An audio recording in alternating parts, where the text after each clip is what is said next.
balance. The olive trees that stand in silence upon the hills of time, to hear the voices of the city as bells of evening chime, the shofar sounding from the temple to call the world to prayer. A shepherd pauses in the valley and peace is everywhere. Yerushalayim shel zahav v'shel nechoshet v'shel or hallelecha shirayich ani kinor. Yerushalayim shel zahav v'shel nechoshet v'shel or hallelecha shirayich ani kinor. Is this microphone better? The other one is? And far away beyond the desert, 1,000 suns will glow. The tape can go up a little bit. The tape should be louder. By way of Jericho, my simple voice cannot acclaim thee. To weak the words I choose. Jerusalem, if I forget thee, make my right hand. Okay. Grandma, I just wanted to say congratulations and best wishes for many more happy, healthy New Year's and birthday celebrations. So we've done this every 5 years, so we've got to continue next 5 and the 5 after. I love you very much and very happy to be here. Thank you. I understand, that's a good boy.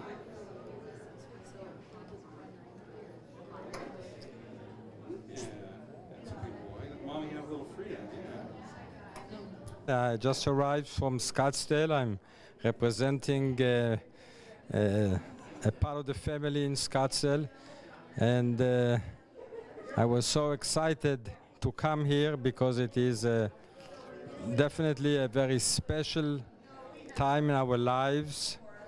Sylvia, 90, is a memorable occasion. We wish her all the best for many years to come. She has been an unbelievable lady and an unbelievable mother and a wonderful friend to our family, and we are so pleased to be here. And Sylvia, we wish you the best and good health. We love you. Sylvia, you're a star, a movie star, and a star of all qualities, and we are proud of you. Thank you. Well, I think it feels good. You might know that. Taste this. Great. It's a big bread. I wish that In front of this bottle. Congratulations. Don't be symmetrical. Okay, 1 second. I got it. Here we go. Thank you. Hello, this is Elliot Mazer, and I'm very honored to be here tonight, and I want to wish Sylvia the very best on this wonderful occasion. It looks like it's going to be a wonderful evening. My wife Trudy will be here to have a few words in a moment, but we're really very glad to be here. Thank you. Ready? Hi Sylvia, this is Trudy Mazer, and we're so delighted to be here to share your wonderful 90th birthday. You were one of our very first Sacramento connections, and we love you dearly, and we wish you many, many, many years of health and happiness. And thank you for including us tonight. Mazal Tov. Things. I'm on. Well, all I want to say, first of all, there are going to be many people who want to say lots and lots of things, so I'll be short and to the point, and I'll just say that our Aunt Sylvia is a treasure. She's been there for me and my family for for all the years that I've known her, and we love her very much, and I'm thrilled to be here.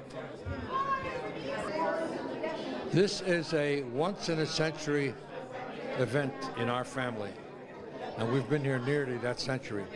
And to think that we're not going to get the kind of pictures that we'd like to have, I'd like to have at least less. The closest thing to a professional is going to have it all on film, and then he's going to distribute it to everybody. But it's wonderful. It's an event that the whole community is going to be there, and we feel like $1 million. Les, were you there yesterday at the shul? It was an event there yesterday. We had 500 people, of which better than 10% were Fahns. And so it's fantastic, this event. And my Aunt Sylvia, 90 years old. Great. Anything else? No. Sylvia, I feel like I'm back at your house 6 months ago, speaking into Les's camera again, like I did then. But I just wanted to tell you again how much I admire you, how I consider you the matriarch of the family, and that our discussions that we've had on the side where you've shared some of your wisdoms over the years have been very important to me. And you are my role model. You're my inspiration. I want to be as with it at the age of 65 as you are at the age of 90. I love you very much, and you're a great, great aunt. Standing on her head. I thought, oh my God. Anyway, we got to be friends, and she is the most wonderful, wonderful, caring person I think I've ever met. wish her And it's a been a happy joy, birthday. and we certainly wish her many, many more happy birthdays. Thank And you. we'll see you in Palm Springs. We always see her in Palm Springs, Les. She gambles with the Indians. She loves it. She's a good poker player, too. Sylvia Fahn was one of the first people we met when we moved to Sacramento in 1977, and I remember her just being very gracious and warm and welcoming to us at Mosaic Law, and I would look forward to every Shabbat coming to synagogue services. Sylvia would always be there welcoming us to synagogue, and over the years we learned that she was one of the real leaders of this Sacramento Jewish community, and it's just wonderful that we can be here to celebrate with Sylvia her 90th birthday. Mazel tov.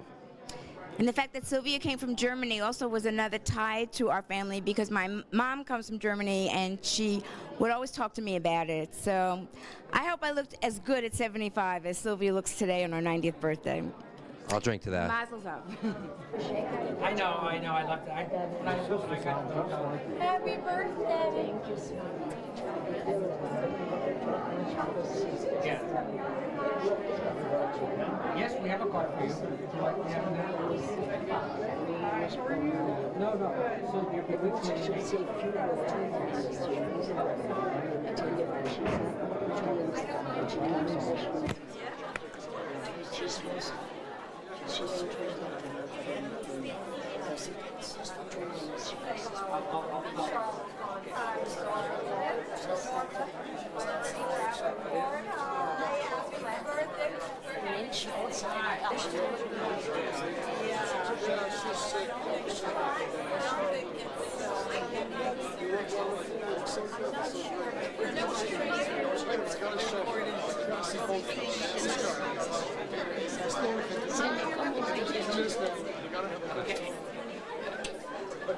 You want me to take a picture using your camera?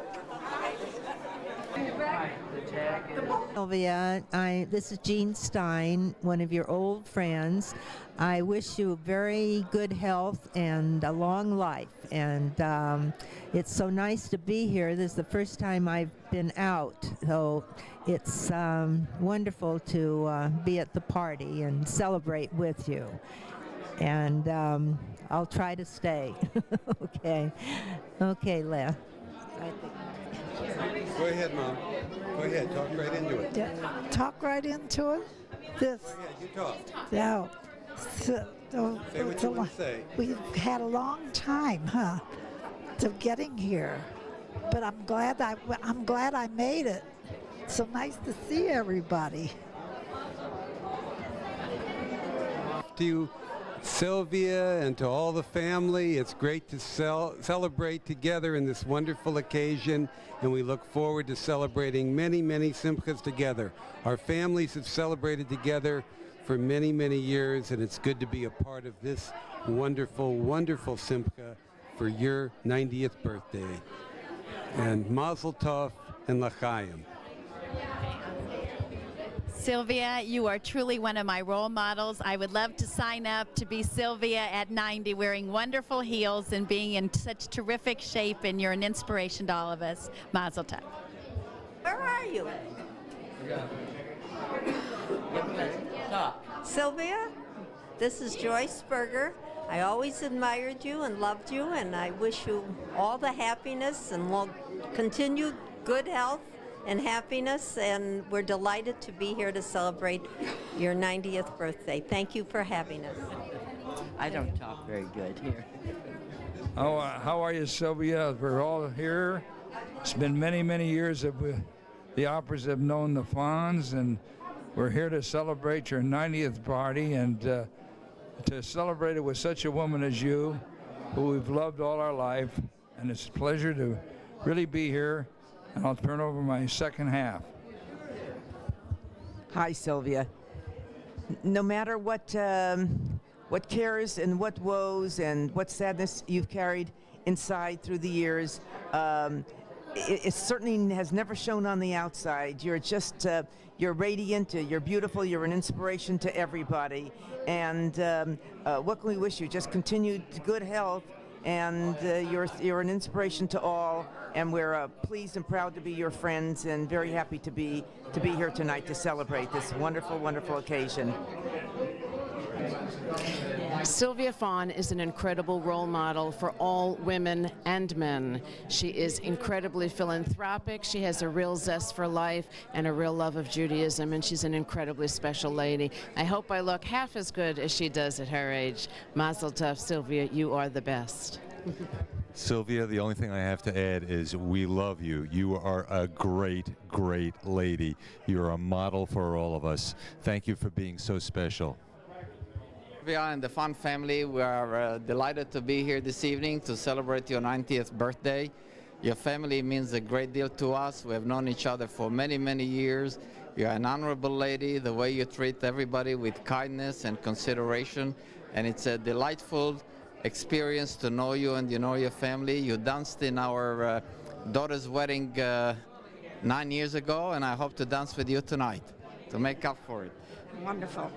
It's been a great pleasure all these years. Whenever we needed help with any of our organizations, I knew I could always call on Sylvia.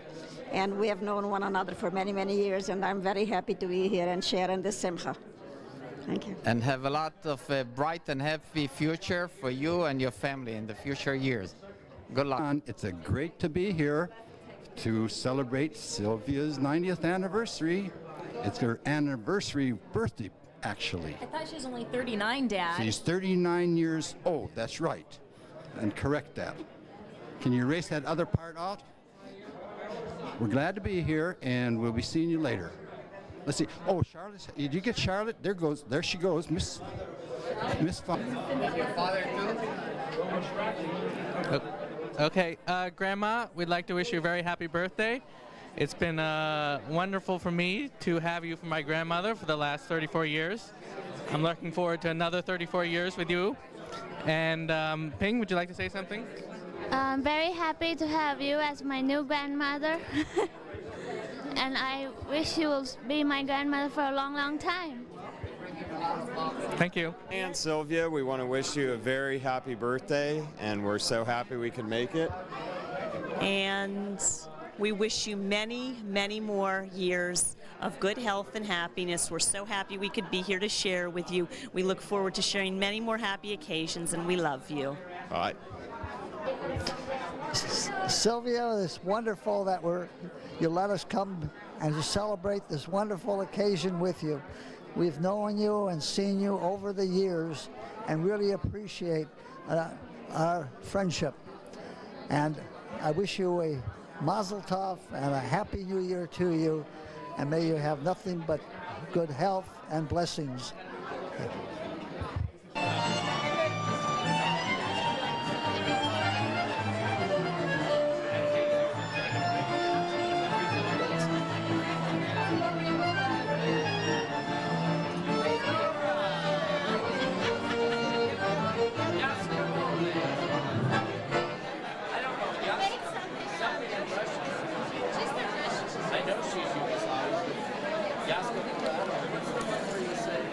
May I have everybody's attention, please?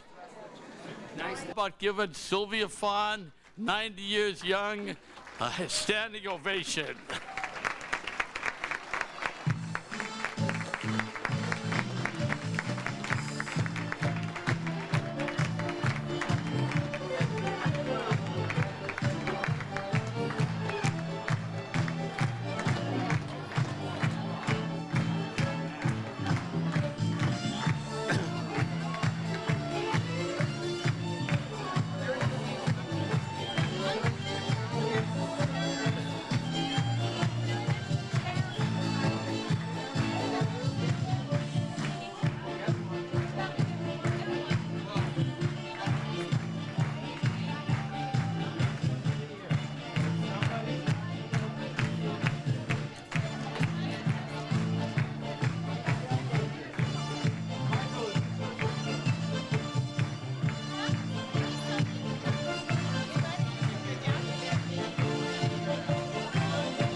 Thank you very much.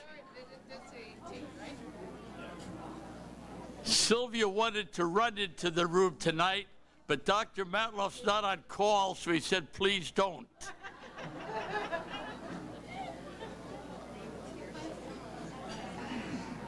We're now going to make the blessing over the bread, and the honor of doing the motzi tonight is our cousin, Rabbi Ben Sion Wacholder, who is here from Cincinnati, Ohio. He's a professor and a world-famous authority on the Dead Sea Scrolls. Ben will make the motzi.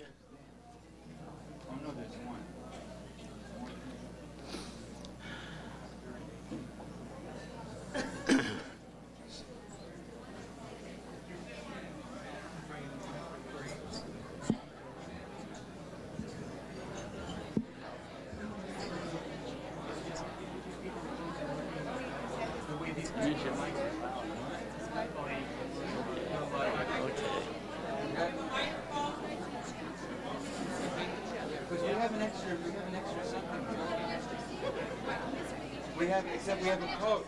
There's a code here.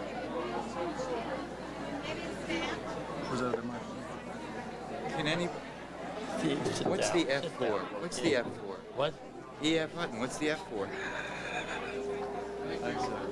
We're having a problem here. Excuse me.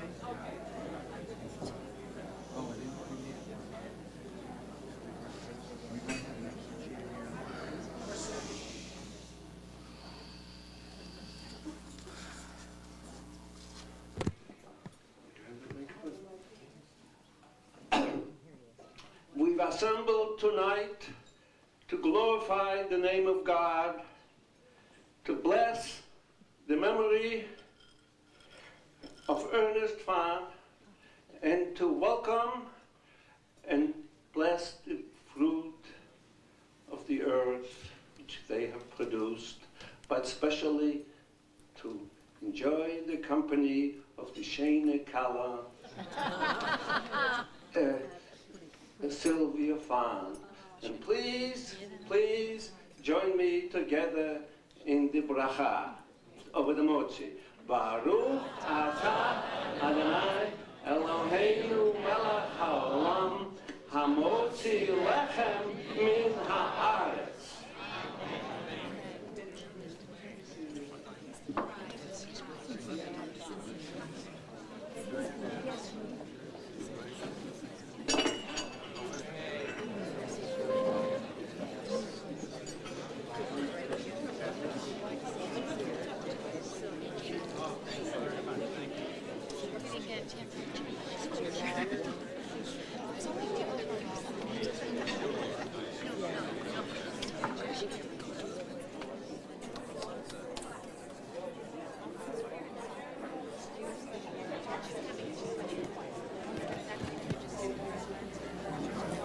Thank you very much, Rabbi Wacholder.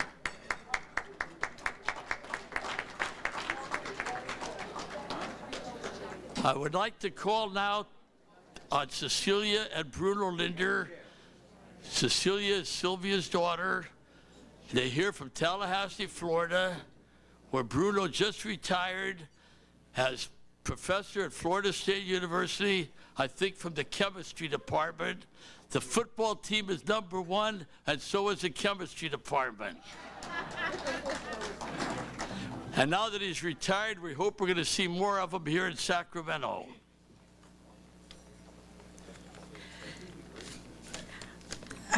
I told a bridge friend of mine that I was going to Sacramento for my mother's 90th birthday party, and she said, how many people will be there? And I said, oh, about 270.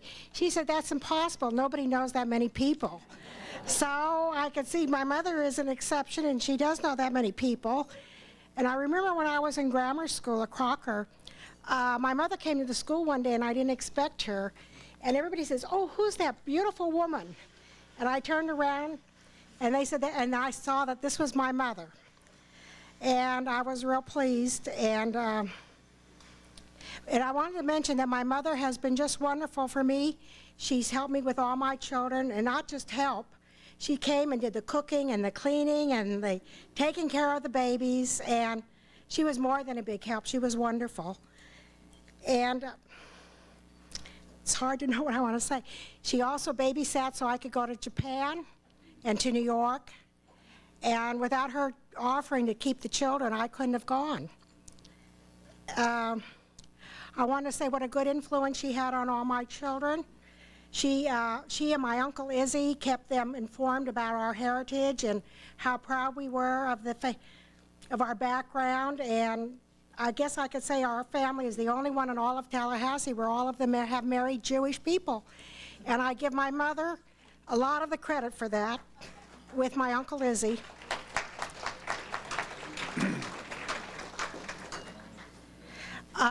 We used to go to Richardson Spring every summer. And as a child, I guess I was sort of boring. All I did was learn to swim and hike. But I realized my mother was very advanced. She was into exercise and spas. And my father and her loved all the mineral waters. And these are the memories that we have. And I guess I just could go on, but my mind's becoming a blank. And I wanted to say how proud we are of you and what a blessing you are to my family. And we're grateful we have you.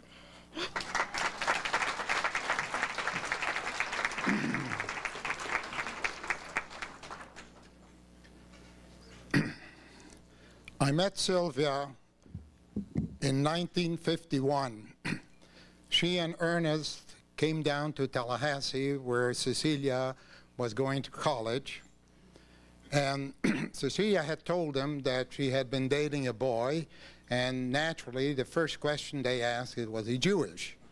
And she said yes, and his name is Bruno. Now, they have heard of Bruno Mussolini, the oldest son of Mussolini. They've heard of Bruno Hauptmann, who was convicted for kidnapping Lindbergh's son, but they weren't Jewish. So they came down to Los Angeles, in theory, to spend a weekend with Cecilia, but I think also to meet me and look me over. And they invited me for dinner, and during the evening we had opportunities to speak Yiddish, and I must have impressed them by speaking a genuine Galicianer Yiddish, no offense taken to our Litvic friends in there then. When Cecilia and I got married, Sylvia became my mother-in-law, that is mother. But how could I call her mother? In the first place, she could have never been my biological mother. She was too young for that then. And in the second place, she looked much younger then, as she does now, than her chronological age. Now, the problem was resolved when Bill, our oldest son, was born, because then she became a grandmother. And while I couldn't bring myself to call her mother, I had no problems calling her grandma.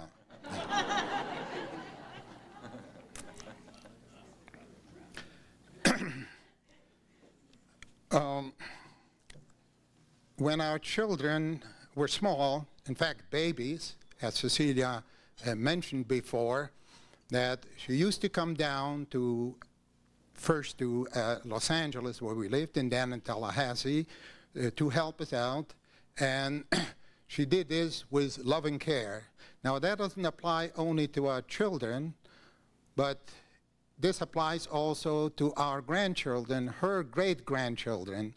When Saddam Hussein was launching Scud missiles towards Israel, I managed to persuade my son Bill to send his family to Tallahassee. At that time, there were 4 children. The youngest one was just a few weeks old.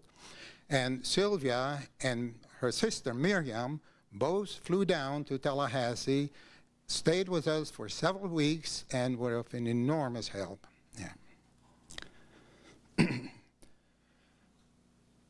Cecilia and I had managed to persuade Sylvia to come along on a few trips abroad with us. I particularly remember it was Canada, Mexico, Brazil, and Argentina. And Sylvia did whatever we did. If we climbed mountains, she climbed mountains.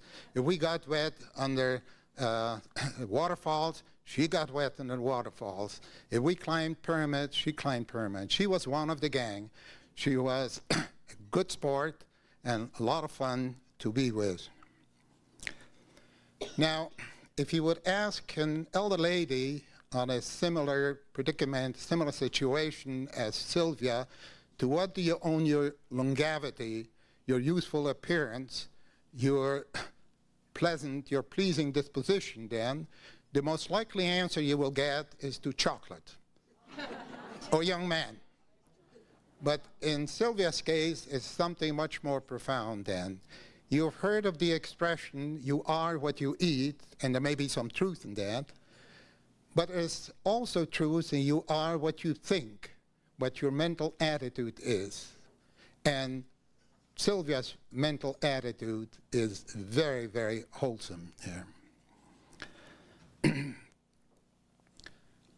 I consider myself very fortunate to have as mother-in-law a person as extraordinary, as loving, as lovable, and as considerate as Sylvia Fahn.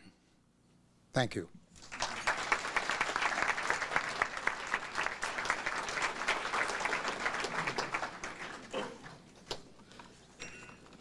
Thank you, Bruno and Cecilia. Now you can see why the students were fighting to get into Bruno's class.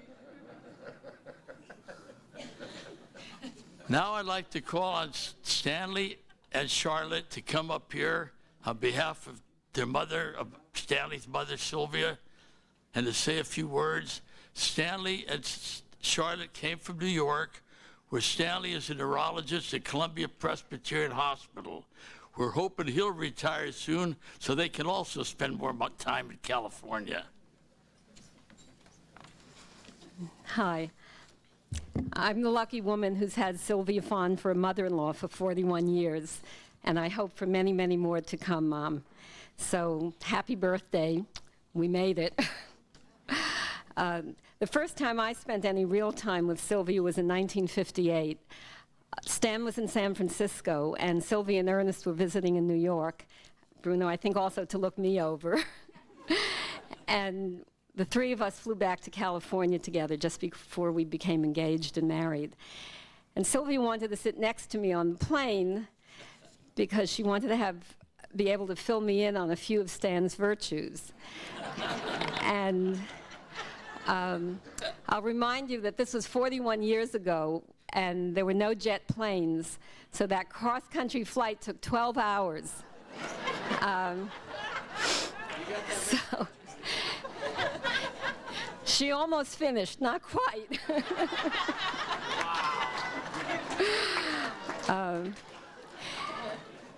Seriously, though, you'll hear many wonderful things said about her tonight, and they're all deserved.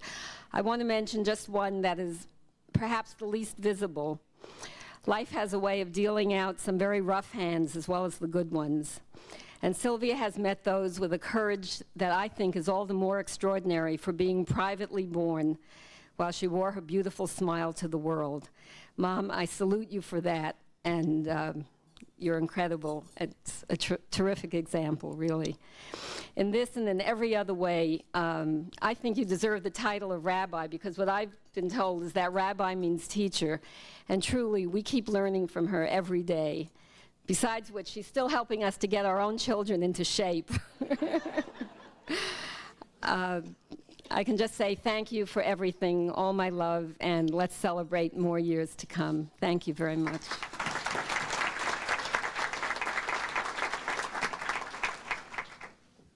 Well, before I start, let me just say thanks to everybody, all of Sylvia's friends who are here tonight. It really means a lot to her. It means a lot to us, her children, to see them all here celebrating with Sylvia her 90th birthday.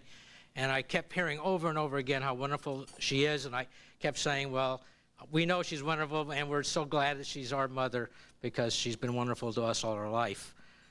In fact, let me just say that I'm going to paraphrase Lou Gehrig by saying I feel I'm the luckiest man in the world.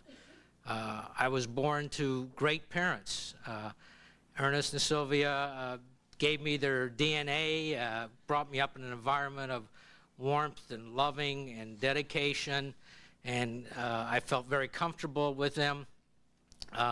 Clearly, as you know, a person is not what they eat. I don't know if everybody says that you're what you eat, but really it's your genes and your environment. It's that combination. And I've really been blessed to have that contribution from my parents. Of course, with that environment comes the fact that they believed in Judaism and taught us to do that. They believed in charity, taught us to do that. Education, scholarship, and family. We had tremendous warmth of family, and we were very close. We learned that from our parents. And I should say that, of course, among the blessings is the fact that because of them, I was born in Sacramento, California, and not Dortmund, Germany, where they had met and got married. So that's another blessing that I certainly owe to them. How did they get to Sacramento? Well, let me mention that they were both born in Eastern Europe. And for financial reasons, their families moved to Dortmund. My mother actually moved when she was an infant, not even 1 year old. And it was, again, for financial reasons. I don't believe there was any anti-Semitism at that time in the shtetl. My father didn't move until he was 10. But actually his father had gone to Dortmund earlier to try to make a living, and he went with the oldest boy in the family, Uncle Izzy, who was 8 years older than my father. And they worked together. They would come back. My dad would tell me they would come back to the shtetl in Eastern Europe every Passover and every Jewish holidays, and to be with the family again. And eventually they were sent, when he got established, they sent for the rest of the family. So my father went to Dortmund at that time. When they arrived, Uncle Izzy had already left. He was 18 now, and he decided to seek his fortune in the United States. And we really owe Uncle Izzy a lot, because we wouldn't be here without him. Uncle Izzy came to New York and then worked his way through the sweatshops, and then he had enough of that. He worked his way across country, eventually settling in California, and made a living. And my father, meantime, worked for his father. He started out as a peddler, but then had his own junk business, and my father ran the business. By the time he decided to leave, when he was about 18 or 19, he had enough, but this time it was anti-Semitism. And he decided he's going to go to California, and of course Uncle Izzy sent for him, and he was able to come. And he went directly to California, and as luck would have it, he arrived on the day that Uncle Izzy and Aunt Sarah got married, and he was Uncle Izzy's only relative at the wedding.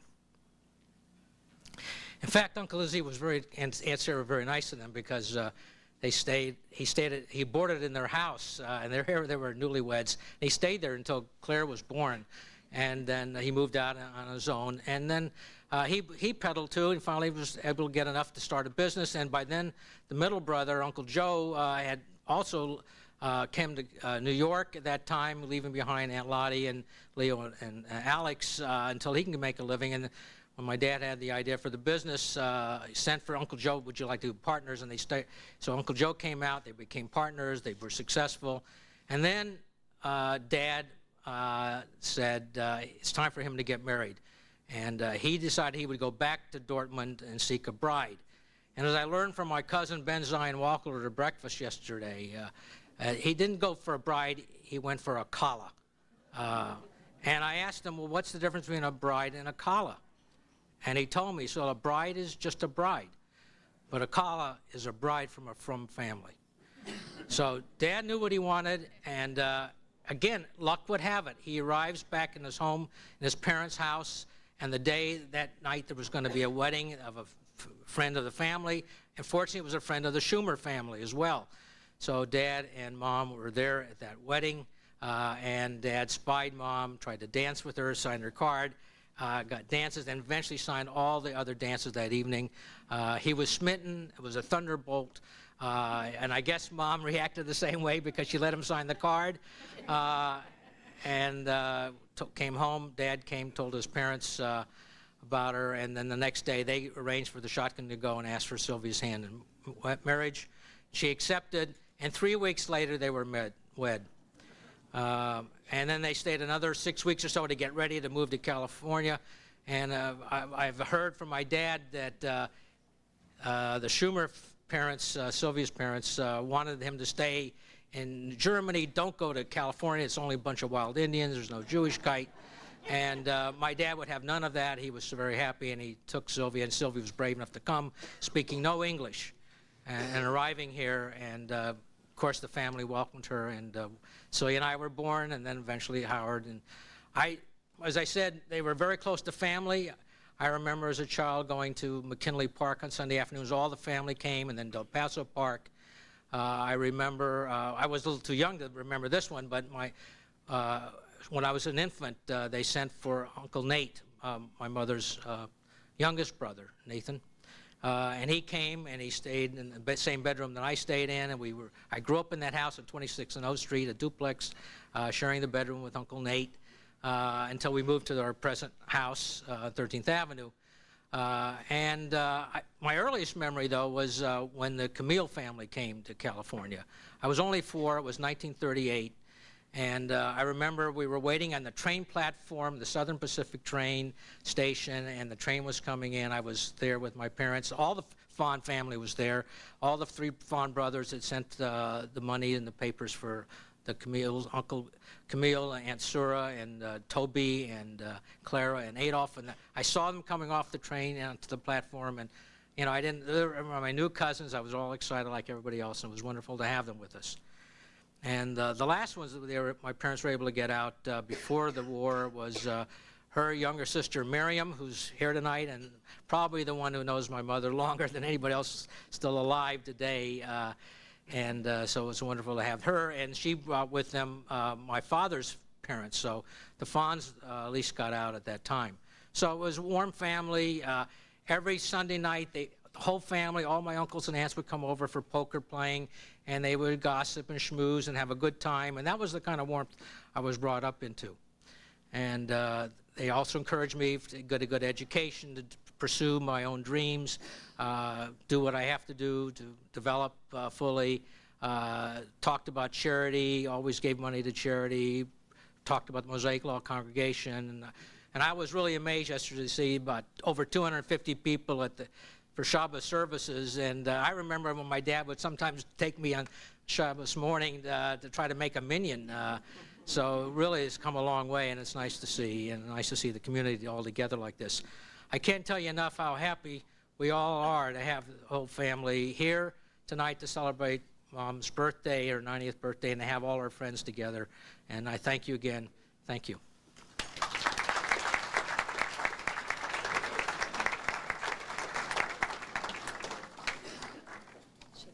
you want me to say those few things? Should I say those few things before he makes the toast? Just a couple of sort of announcements. There's a little scroll at your places on the table. That's just a homey memento of the evening for you.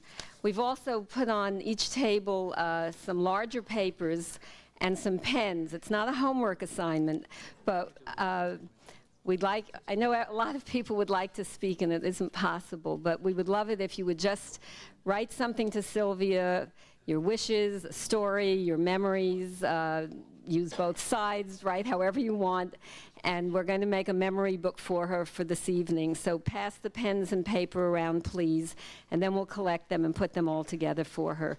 And just one last thing, if you would put your table number card on the table, it will help the waiters later when it comes to serving. Thank you. Well done, Stanley. Stanley brought up a few thoughts when. I got one more pardon thing. me, Stanley. One thing. I need Charlotte to keep reminding me, but champagne was served at your tables, and before I sit down, Merva's going to introduce a couple other people later, but before I sit down, I want to make the champagne toast. And I would hope you would all raise your glasses. And with me, let's just give, thank you, my mother, Sylvia Fahn, many, many more years of life, and we're all here happy to celebrate with her 90th birthday. L'chaim.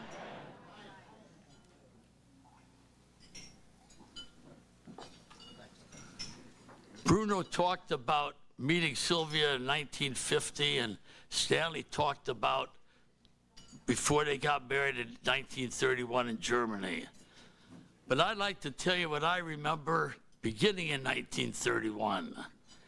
Stanley mentioned meeting the Camille's at the SP depot when they came down the ramp. Well, I remember as if it was today, when we went to meet Sylvia. We were really excited. Claire, Alex, Leo, and myself.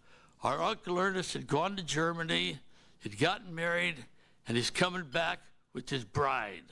We're there just tall, all nervous, and here comes Sylvia. And I could picture her like right now, statuesque, dark hair, beautiful. I look at her now, 4'10" and blonde. I'm not sure she's the same Aunt Sylvia. But Sylvia, then Stanley mentioned about fitting into the close-knit family we had. Well, Sylvia and my Aunt Lottie and my mother were really like three sisters, and they were talking on the phone constantly. And they spoke Yiddish together so that we couldn't understand. But we got even with them. We spoke English so they wouldn't understand. And we were a close-knit family. We did everything together. Saturday night, Sunday at the park, holidays, everything with the Fahn family together. And growing up, I always thought, isn't that wonderful? What a wonderful, close-knit family we have. And it was only when I got older, I realized we were close-knit because nobody else wanted to have anything to do with the Fahns. But anyway, it's a pleasure to be here, and I would like to introduce Sylvia's sister Miriam, who told me to be sure to tell you she's much, much younger than Sylvia. But Miriam, please stand to be recognized. Miriam came from New York.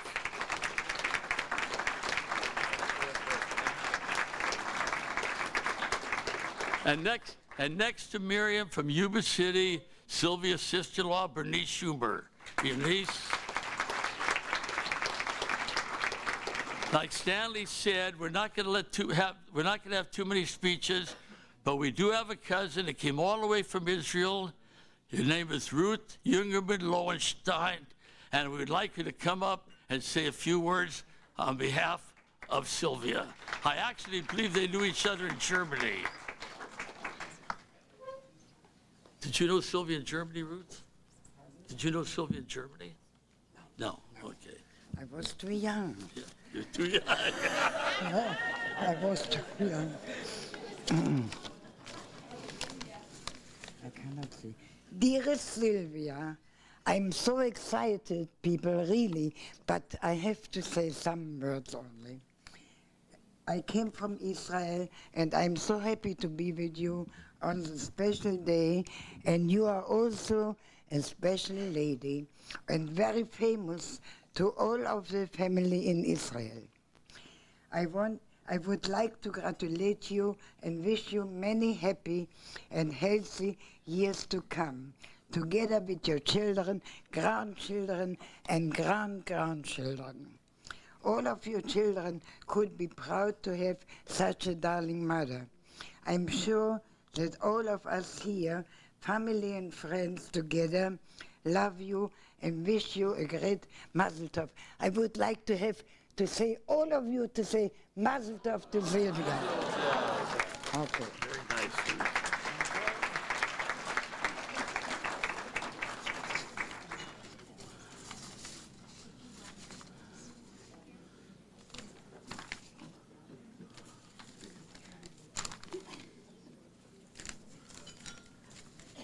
We promised there wouldn't be a lot of speeches tonight.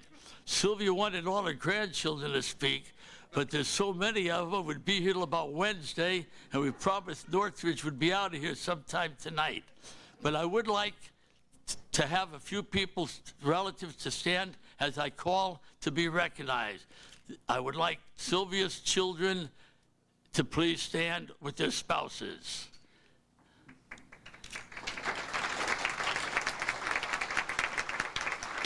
Now with Sylvia's grandchildren with their spouses, please stand.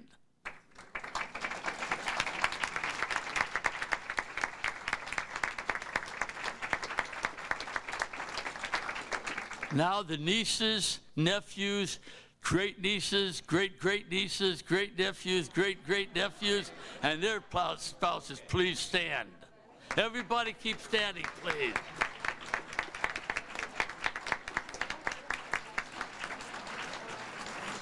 Now anybody else that's related to Sylvia, now you can stand.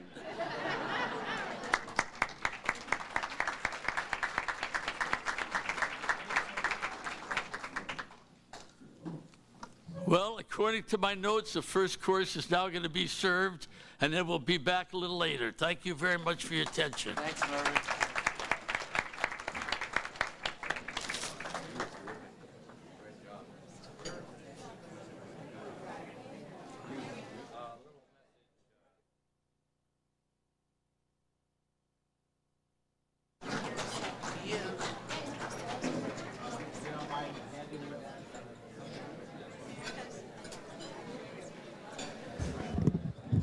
Sylvia, if I could beg your indulgence and ask you please to come up here for a moment. Shh. That'd be great. Ladies and gentlemen, can we give her a round of applause, please?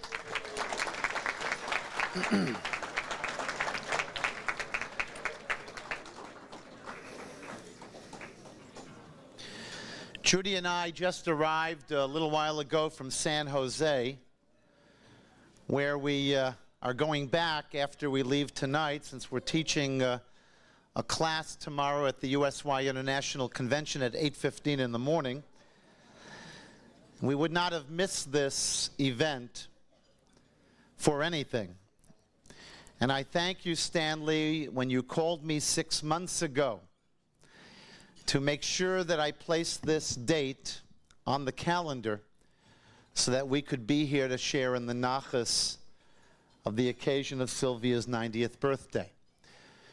Ladies and gentlemen, about a year ago, Sylvia and Judy and I were on an airplane where we flew for about 17 hours together. I think it was Stanley. Was it Stanley who spoke about the 12-hour flight? It was Charlotte. Well, I've got to tell you, I'll never forget that 17-hour flight. We first flew on United Shuttle to Los Angeles from Sacramento. You remember that, Sylvia? We took a group of about 47 members of our congregation on a 2-week mission to Israel. And Sylvia, knowing she had family in Israel, Bill, where's Bill Linder? Where's Bill? There you are. She wanted to spend some time with her family, so she said, well, you know, why don't I travel with the rabbi and the entire group, and I'll go my way, they'll go their way. And so we landed in Los Angeles International Airport at the United Terminal, And we had to walk from the United Terminal, you remember, Sylvia? Yes. To the Tom Bradley International Terminal to catch our El Al flight to Chicago, which then was going to pick up passengers, and we're then going to fly direct to Tel Aviv nonstop from Chicago. You remember that? Anyway, ladies and gentlemen, I was so concerned about Sylvia's well-being. I made sure that her luggage was transferred. I particularly put her piece of luggage, I should say her 8 pieces of luggage, on the cart, and we walked all the way over to the Tom Bradley terminal because those shuttle buses schlepping on and off. Sylvia was actually the one that said, "Rabbi, why don't we walk?" Well, it was a long walk. We got over to the El Al terminal, we boarded the flight, we land in Chicago. And when we get to Chicago, we find out from passengers boarding that as we were sitting on the plane waiting to take off, the United States was bombing Iraq as we were sitting there waiting to take off for Tel Aviv. Of course, Sylvia was nonplussed about it. "Rabbi, don't worry about it. Everything will be fine." But what amazed me about that trip was after 17 hours on that El Al 747, after that 17 hours, all of us in that group were so disheveled, we were exhausted.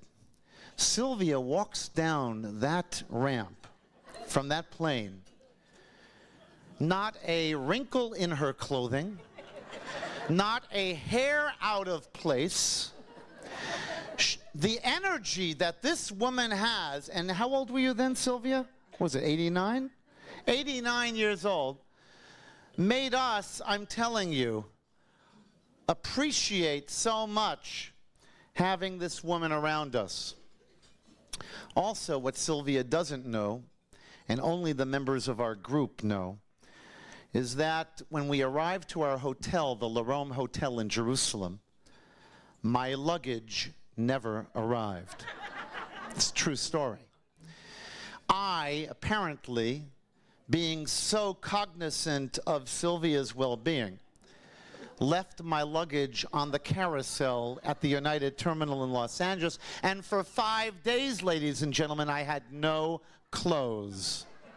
Thank God for Alan Brodowski, who's here tonight, who allowed me to wear some of his clothes, but I would not wear his underwear. It's a true story. You didn't know I didn't have clothes for 5 days. Oh, you found out after.